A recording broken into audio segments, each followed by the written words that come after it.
Hey everyone, Chris Haddon with HMB and REI 360. Recently had something come to me that I wanted to put on the whiteboard, and after that it made a lot of sense to put on the video. First things first, I have not nailed the title quite yet, and I actually might ask for your help on this. Right now it's called the blank funnel, maybe the growth funnel, the ultimate funnel, the wealth funnel. Let me know what you think. Comment, let me know what you think might be a good one for that, and eventually we'll arrive at the right title. But before the title, the content's still good, so let's dive in. We are talking about the full scope of a business and what the real goals are, where to start, and where not to get caught up, because that's most people's problem. So let's start at the beginning, the marketing engine. This is the fuel for the whole machine. Without the marketing, you don't have the customers and clients and the lead flow or whatever your business requires to make the rest of this happen. So let's put the proper amount of emphasis on marketing. It's not just a little aside thing. It's not just something that you maybe do or don't do. It'd be cool if you did, but you don't have to. It's the fuel for the whole thing. So keep that in mind for sure, and treat it as important as it should be treated.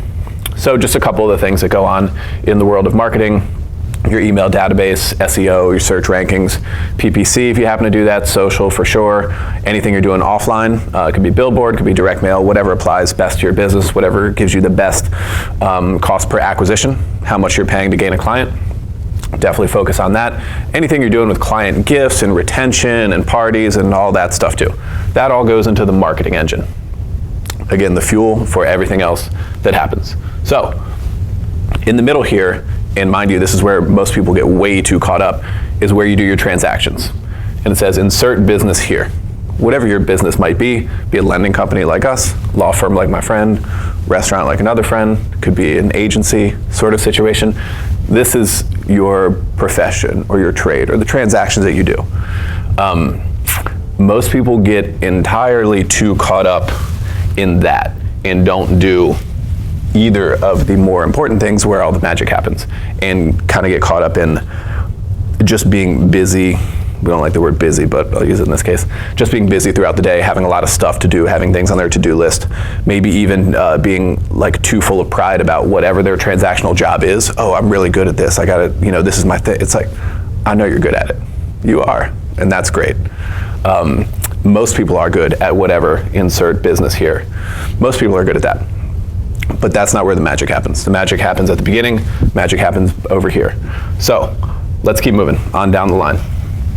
This is your finance and investment side of everything. And mind you, this is the goal. This is really the goal of what all this other stuff is for. All the marketing is for, to feed this thing, all the transactions you do. For most everyone and most businesses, it's for some kind of financial outcome. And that could be on a company level. If you're doing like a profit sharing sort of thing, it can be something that just flows through the company. Or if you're not an actual company, like a real estate agent, like a business entity, that is just your business, but it's not on an actual like corporate or entity sort of level, and it's just flowing through to your personal stuff. That's totally fine. I mean, the point is still there, whatever you happen to be doing, and bucketing them in the right way. We use a couple terms like buckets and snowballs when we're talking about financial type stuff.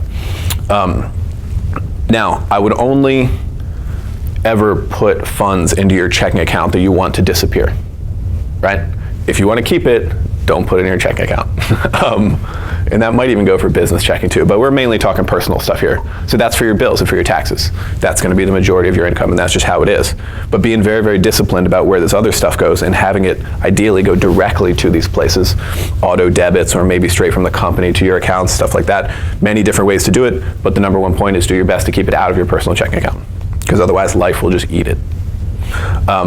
So we're talking all kinds of different investment stuff, whatever you happen to be into or have access to. For us, of course, it's putting money into our lender account at HMB. We buy real estate.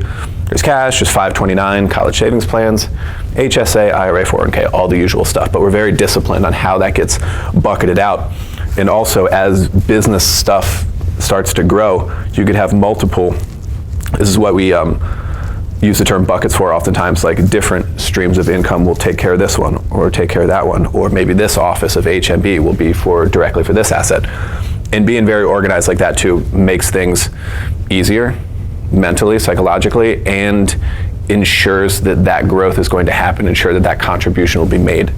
So I don't know what the funnel should be called 100%. This is a big sort of idea. And again, these are the two important things. You know, this is your fuel for the whole thing, and then this is a desired outcome. And in the middle is just transactions, but this is where the whole world gets caught up and can't even get to the important stuff because they're just too busy running around doing transactional type stuff. So again, let me know what you think about the right name for this. This is a topic that we'll touch on again. Again, it's a big thing that I'm trying to smush into a 5-minute video and onto one whiteboard, but I hope you did get something from that. Let me know what you think. What should this be called? The blank funnel. Comment below. Let us know what you think. Please share and like, and we'll see you next time. Thanks.